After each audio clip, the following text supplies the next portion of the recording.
Hi. I feel like it's been a while since I've done an official painting, and so I thought I would try to do one today. That 4 weeks of exercises to try to loosen up slowed me down. So I'm going to do a scene, actually that was one of the paintings I did in the exercises. I'll show you. So I painted this from this scene. And I'd like to try it in a 11 by 14 or a 12 by 16, I'm not sure. Anyway, so I'm going to try this in a shorter time frame with hopefully looser style, and I'll talk to you about some of the things that I'm going to do to adjust the scene. So let's get started.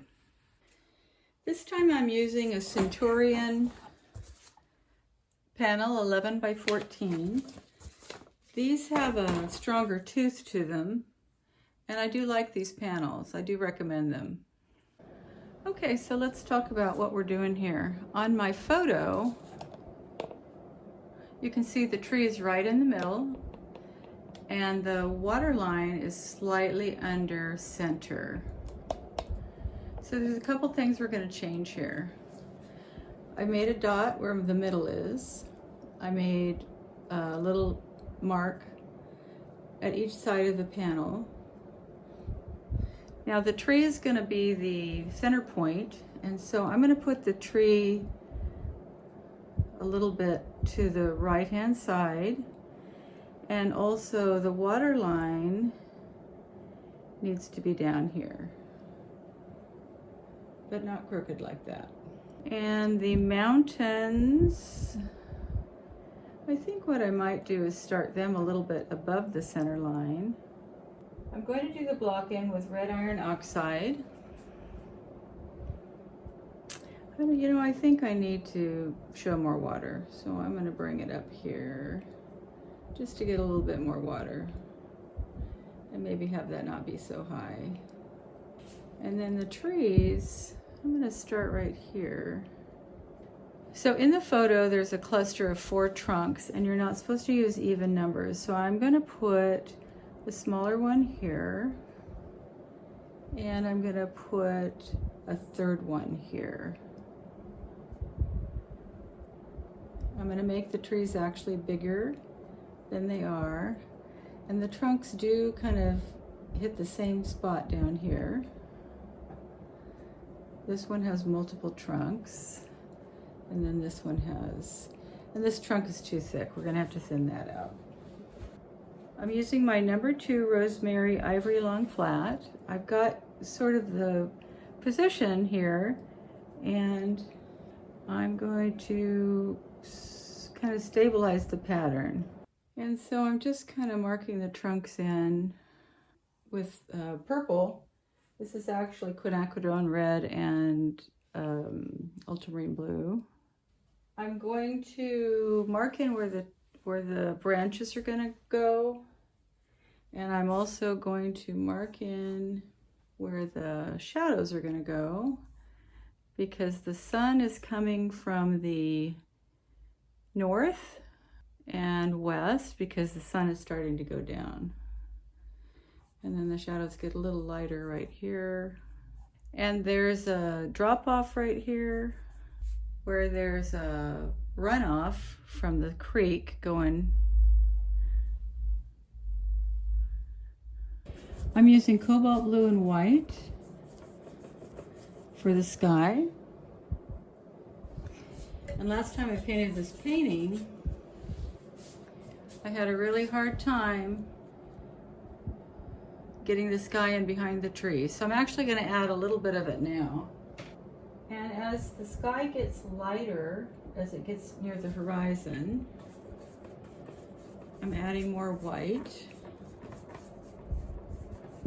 trying to blend it somewhat.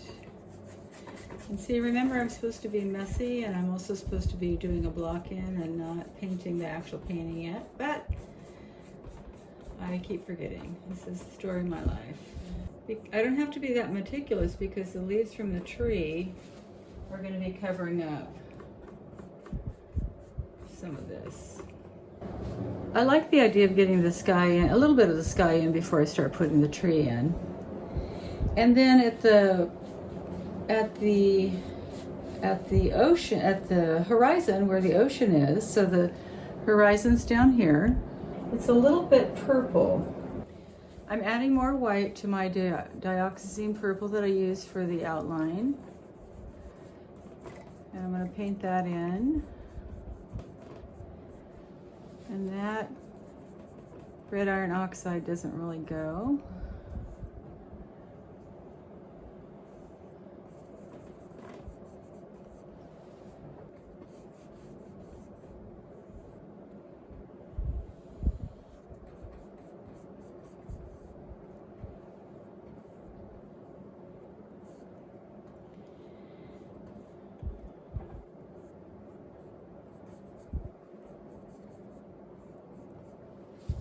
So I have the block in for the sky, and now I'm going to put the block in for the ocean.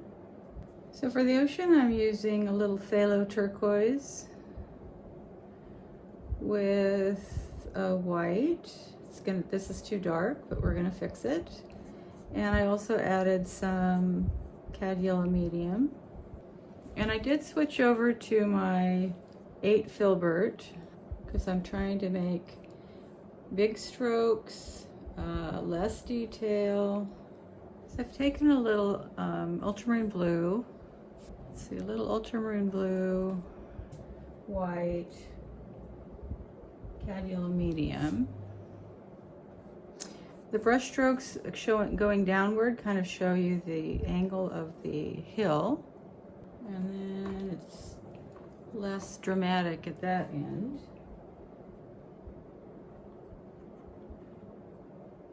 So I've got 2 bushes, one here, that are kind of big in the foreground.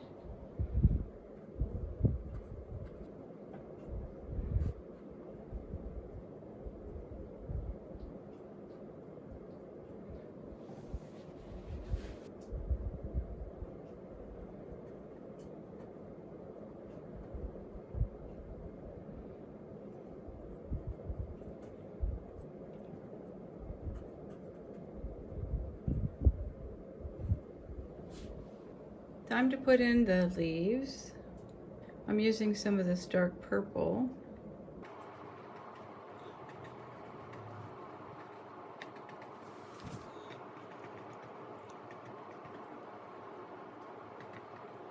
So I'm using the purple again. I started to add blue, or I started to add green, and that didn't work because it was too soon. And what I think about when I'm working on this is the dabbing. I seem to be dabbing again. That bothers me.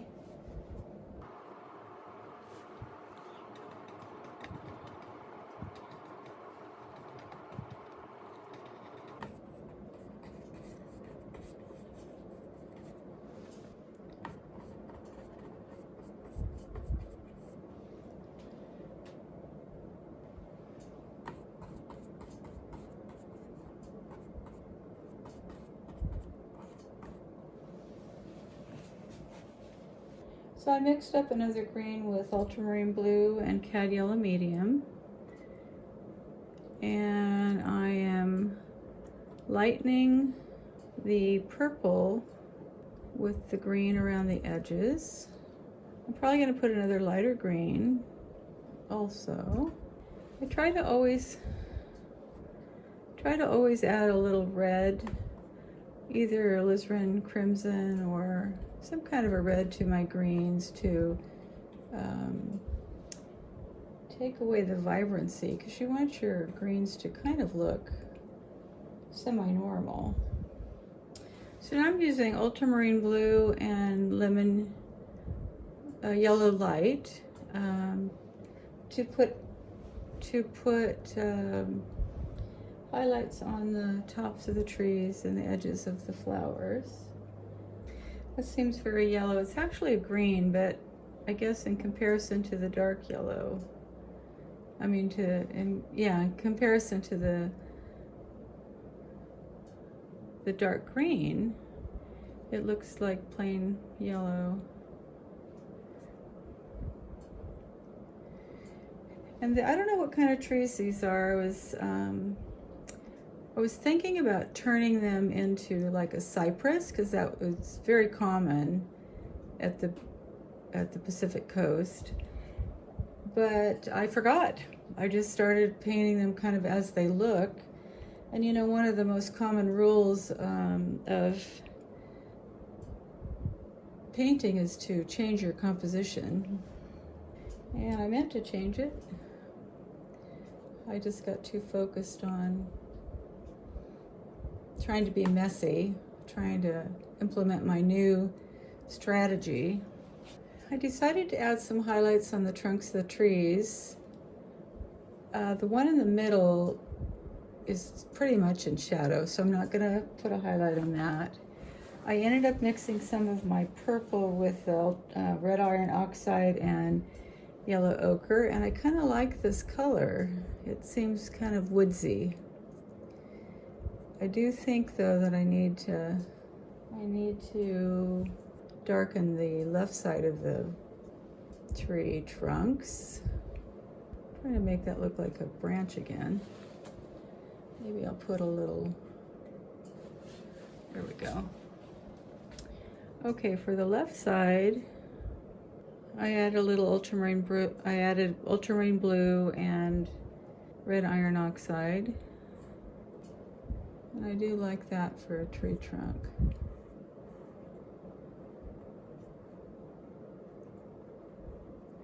It's always a good idea to make your trees look like they're connected to the ground. And I'm starting to use a little bit of that same mixture for the shadows. And this shadow kind of goes over the edge of the cliff too, so that's why I'm adding a little purple there to make it look a little bit different.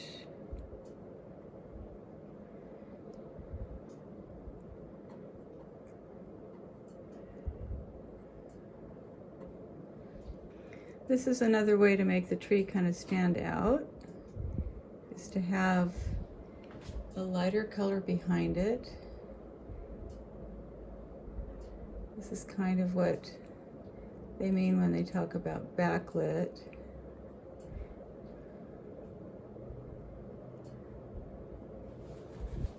In the photo, it really seems like these bushes, in the photo, this really seems like these bushes here have much more color on them and on the tops that are lit by the sun. And I know this is a little overkill, but I want it to be a different green. I want them to stand out, but I don't want them really to detract from the tree. So this one is gonna get a little bit more of this color, and it's also going to sort of point up at the tree, which is the center of interest. And then this bush also has some color. The color is heightened and lightened on the top of this bush, but I'm making this a little bit darker. Trying to prick up the sky a little bit deeper blue.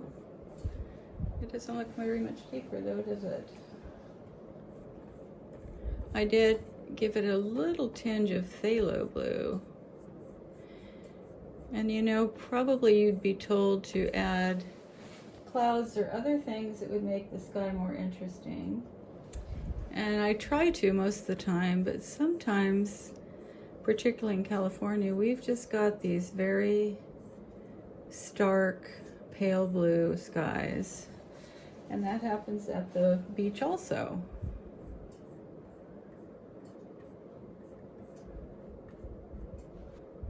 Now it doesn't hurt to kind of take some of this out away from the tree, soften the edges, makes the tree look more natural.